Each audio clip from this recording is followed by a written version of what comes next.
Um renovo da palavra, nos fortalecer no Senhor, mas a gente tem alguns dados que não são nada agradáveis de serem ditos. Você sabia que mais de 17 mil crianças podem ter sido vítimas de violência sexual no Brasil no ano passado, o que daria aí 50 casos por dia. Imagine, quase 2 casos por hora. É muita coisa. Imaginar que agora, 10 horas da manhã, é como se hoje 20 crianças já fossem abusadas. Misericórdia. Esses números ainda eles dizem respeito apenas aos casos relatados ao Disque Denúncia Nacional. O que quer dizer, claro, Sim, que esse número ainda pode ser muito maior. Mas como mudar aí essa realidade? É sobre isso que nós vamos conversar agora, falar agora com Beth Campos, que é integrante do Fórum Interinstitucional de Enfrentamento à Violência Sexual contra Crianças e Adolescentes. É isso mesmo. E ainda, Ivan Ferreira da Silva, consultor do programa Infância Protegida.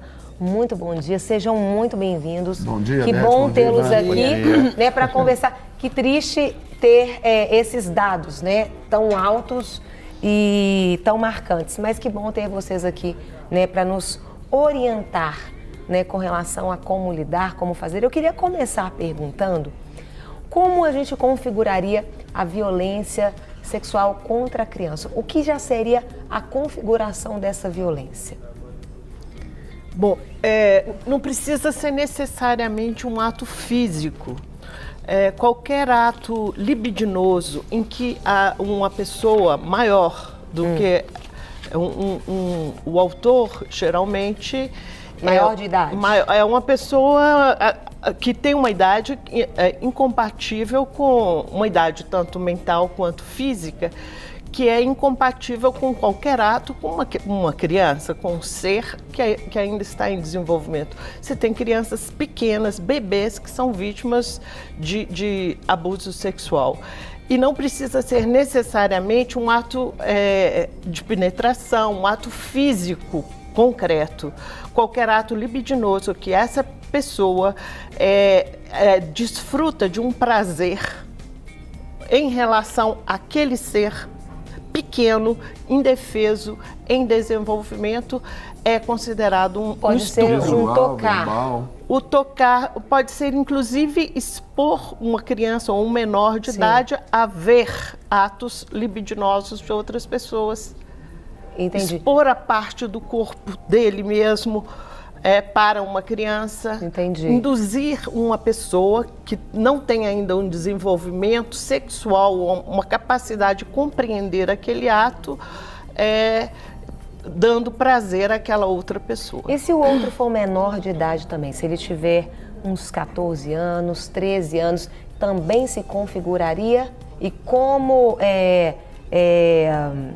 fazer essa denúncia? Como trabalhar essa questão aí?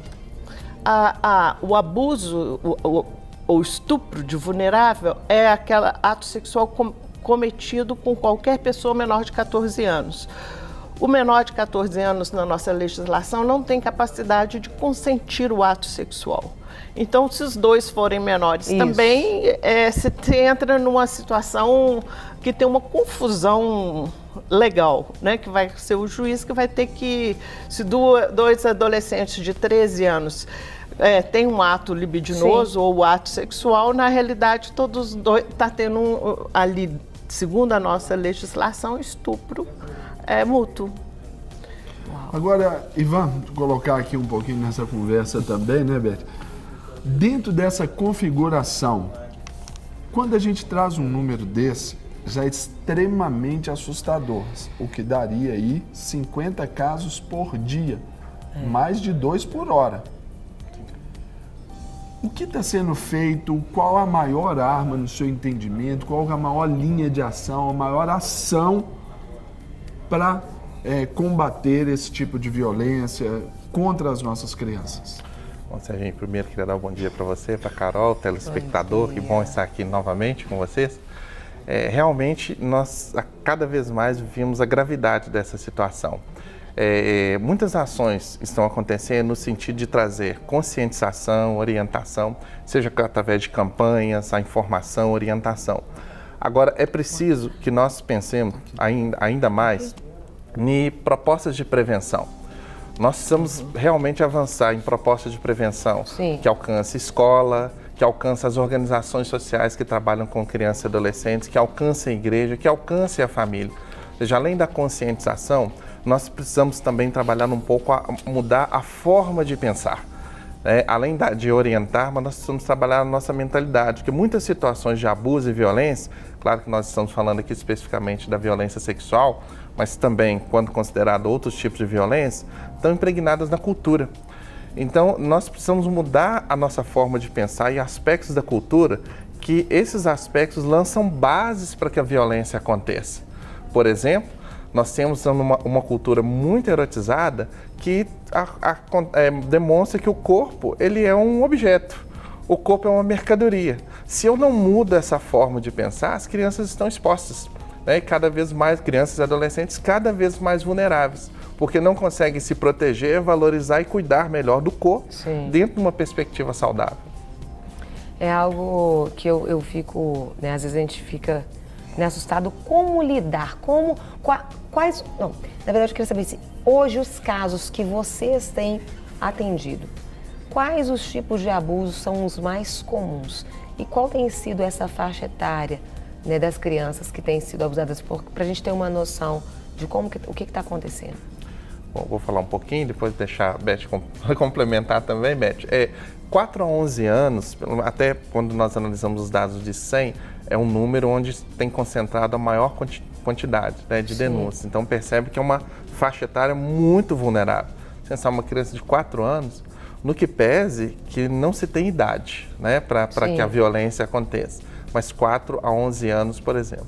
Por isso que a educação na família, essa mudança cultural são aspectos importantes, mas nós também precisamos capacitar as equipes que trabalham com grupos de crianças e adolescentes. A criança de 4, 5 anos, ou 6 já está na escola, ou crianças que frequentam organizações sociais ou igreja, esses outros grupos, essas outras equipamentos, pessoas, precisam aprender a observar melhor. Eu me lembro aqui mesmo em Belo Horizonte, uma associação que nós tivemos um treinamento agora, recente, nessa temática, e foi muito notória a fala de um educador, que ele disse que após um treinamento, após ser capacitado, ele conseguiu enxergar melhor o que a criança estava demonstrando para ele através de gestos, comportamento e algumas falas que antes ele não percebia.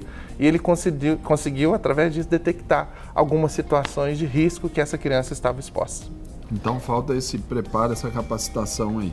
Acredito que esse é um dos aspectos fundamentais. E os casos, os tipos você falou de 4 a 11, mas o que mais comum? Tipos de abuso?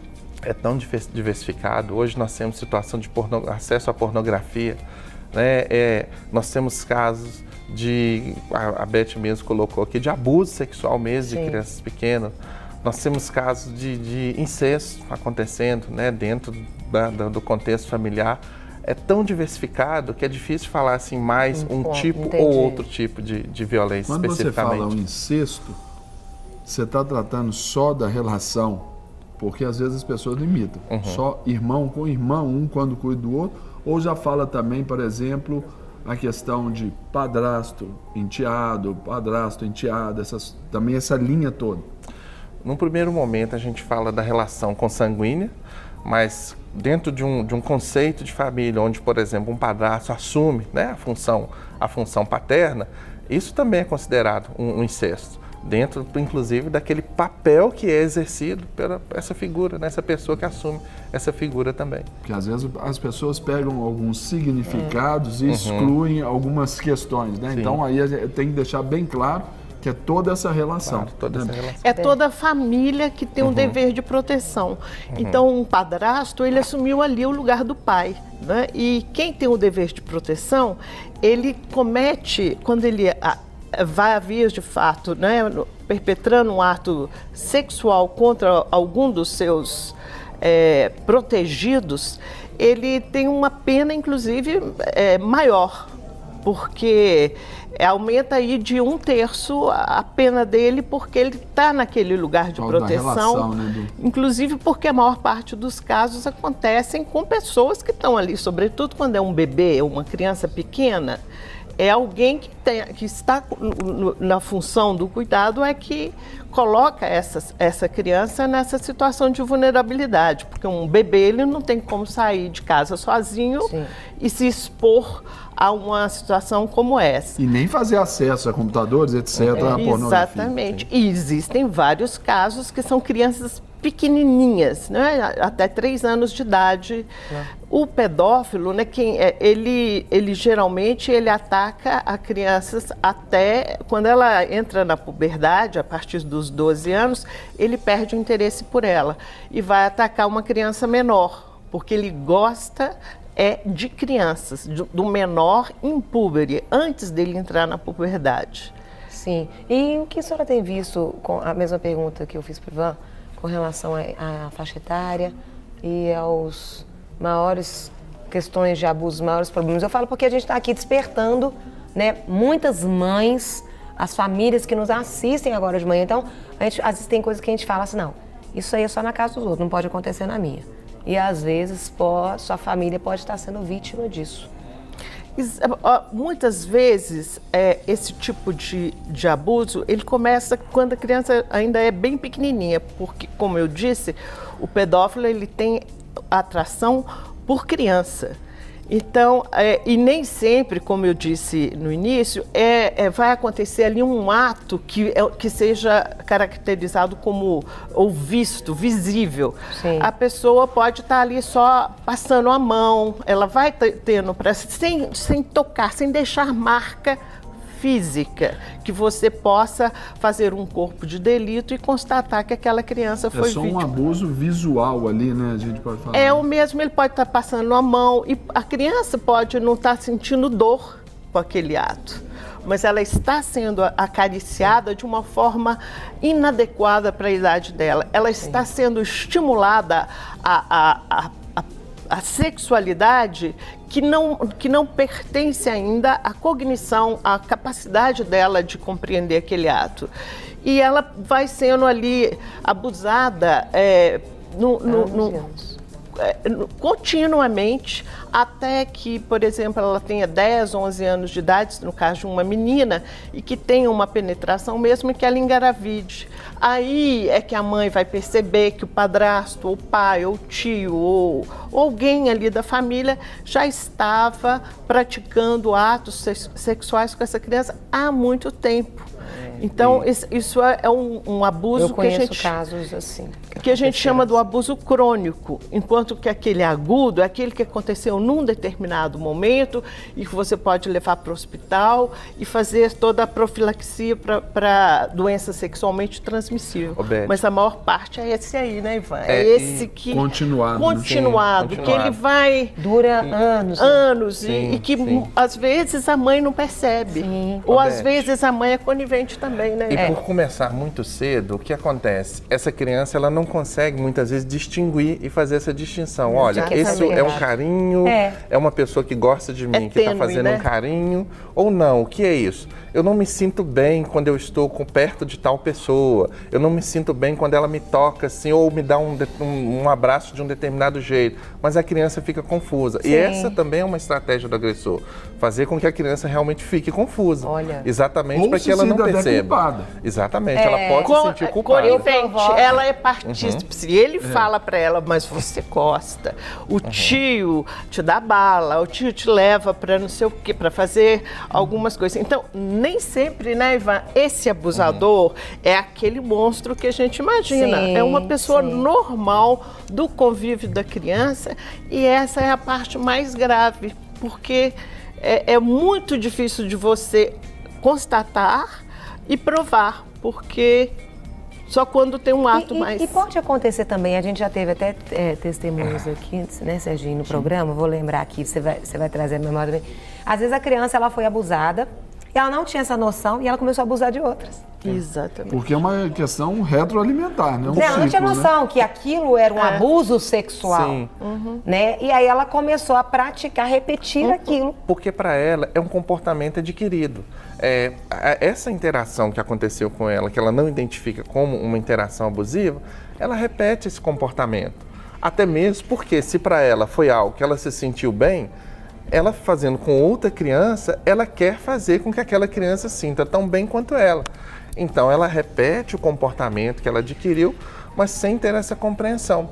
E às vezes ela pode se sentir mal com esse comportamento, ela se sente culpada, mais ainda, mas ao mesmo tempo ela repete, porque ela fica um pouco até condicionada a estar desenvolvendo essa interação com crianças. Agora, a vocês eu pergunto, sem maiores rodeios, a gente vive ainda num tempo onde ainda impera alguma forma desse coronelismo, o poder ali.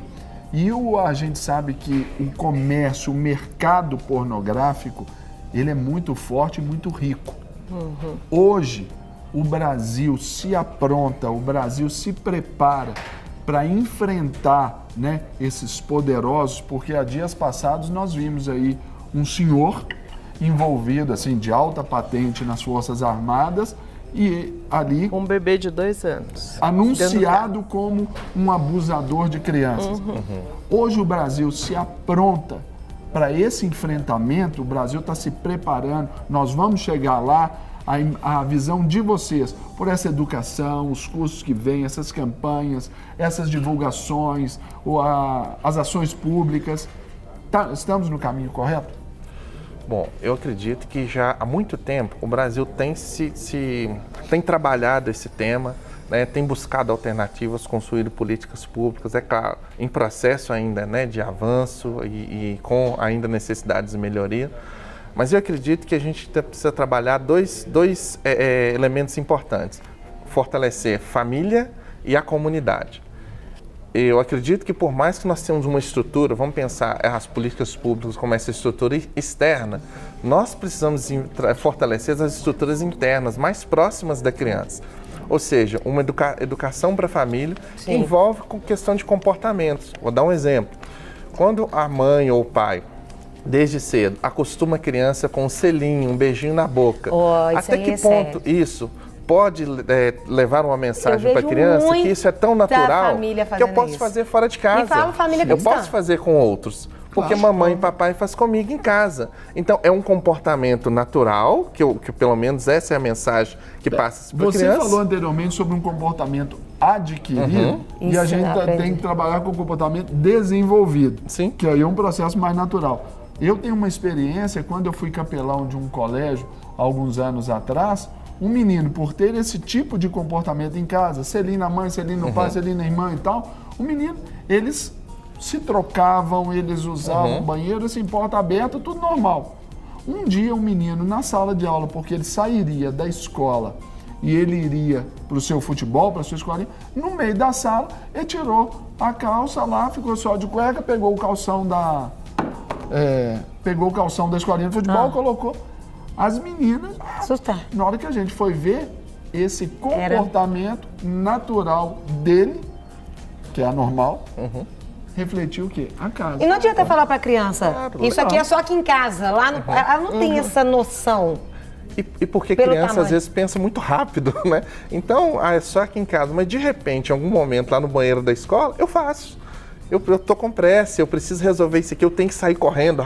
Aqui, não tem noção de eu já consequência. adquiri aquele comportamento, então é fácil, é só fazer. Então, ensinos e aprendizagens que podem ser feitos em casa, eles podem ajudar muito a fortalecer esse processo de prevenção. Bem como, né, um outro aspecto, quando eu falo na comunidade, é fortalecer e orientar quem trabalha com crianças e adolescentes ou lida com crianças e adolescentes na comunidade. Por exemplo, eles precisam ser mais sensíveis e atentos ao dia a dia, à convivência com essa criança. Aproveita então, mostra esse jogo, porque é você estava uma com uma ferramenta, questão muito interessante e que pode ajudar, até os pais podem ter em casa, quem cuida de criança, para descobrir, né, o que o coraçãozinho daquela criança está sentindo. Sim, então, quando nós falamos aqui do treinamento, Quer me dar? No Espaço Infância Protegida, Eu vou mostrar. vamos compartilhar aqui um pouquinho. Dá Serginho, um pega pouquinho. um pouquinho. Beth. Nós vamos jogar. Vai. Vamos jogar. Muito bom, de tudo um pouco, Vamos lá. olha só. Esse é um dominó. As crianças jogam dominó. Aqui. Só que esse é um dominó das emoções.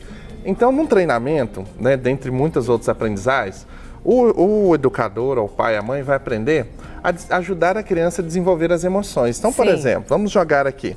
Serginho, o que você vê? O que essa menina aqui, que você de rosinha, observa essa fica de assim rosa? mesmo. Como ele Ela está? tá com muita raiva, tá assim, rilhando os dentes ali, e tem está até os com raizinhos raiva. ali em cima. E você fica raivoso também, Serginho? Ah, eu fico raivoso. Fica raivoso. Mas o que será que você pode fazer quando você fica raivoso? O que fazer? Como lidar com essa raiva? Eu tenho que colocar ela pra fora de alguma forma. E aí as crianças vão falando o que elas fazem. E Eu elas- chuto a elas se porta. abrem. Mas será que você pode fazer outra coisa? Olha, E que eu me Aí você escondo. pode perguntar, por exemplo, e quando que acontece assim e tudo? O que você Já pra fez? saber Porque às vezes Você ela fica conta, com né? raiva. Exatamente. O que te leva a ficar com Pra E o raiva? que que entender você as faz? incidências. O que que você Exatamente. fez a última vez que você ficou com raiva? Ah, eu chutei a merendeira, eu puxei o Antes de- cabelo. Aqui, domingo eu vi que você chutou a porta. Por que você O que chutou a porta? aconteceu aquela Você hora que tava eu não com- estava perto, só via você chutando a porta. E ela vai aprender a identificar. Ó, então aqui é raiva. E o que eu faço quando eu estou com raiva? O que me leva a ficar com raiva? Quais as alternativas, criança? Pode dizer, por exemplo, eu procuro alguém para conversar. Legal.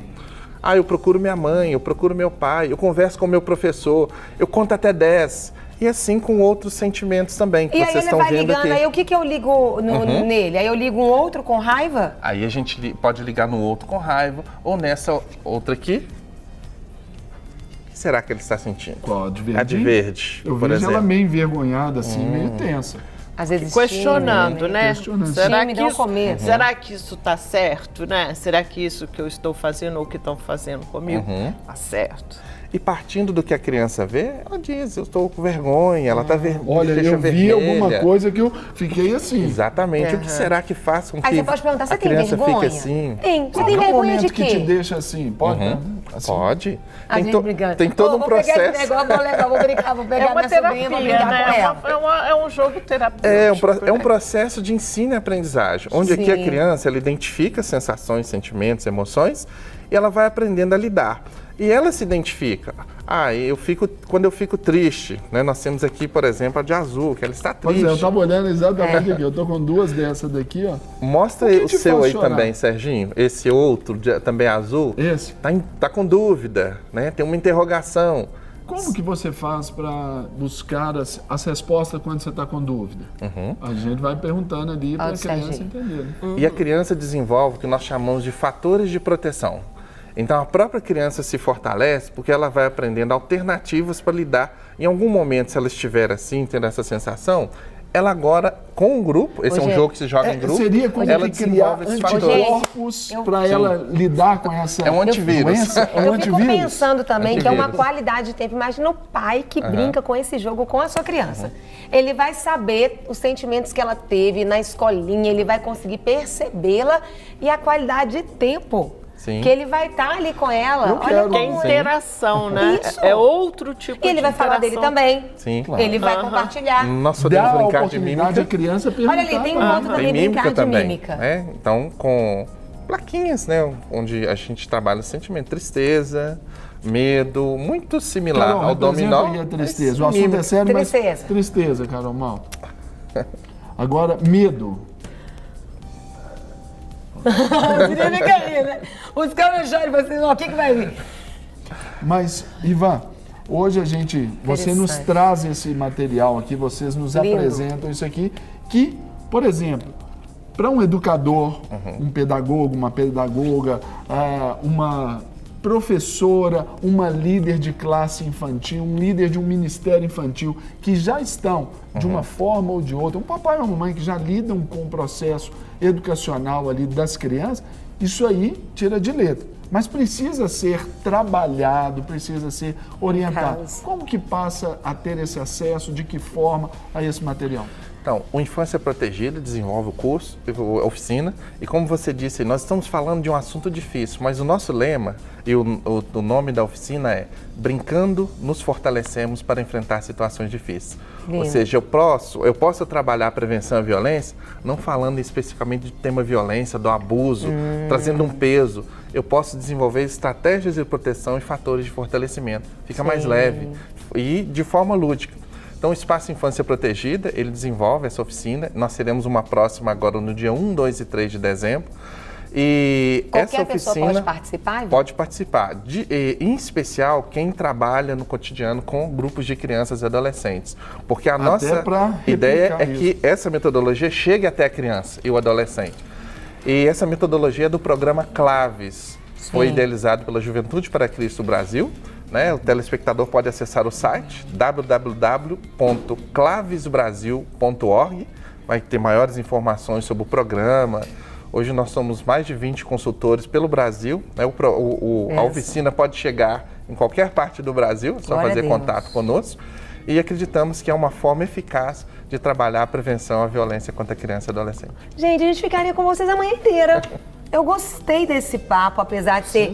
Mas como que de um papo tenso pode se tornar algo leve quando a gente usa as ferramentas a gente pode enfrentar os momentos difíceis. Eu acho que a prevenção, isso que o Ivan traz, é fundamental. A família é o maior...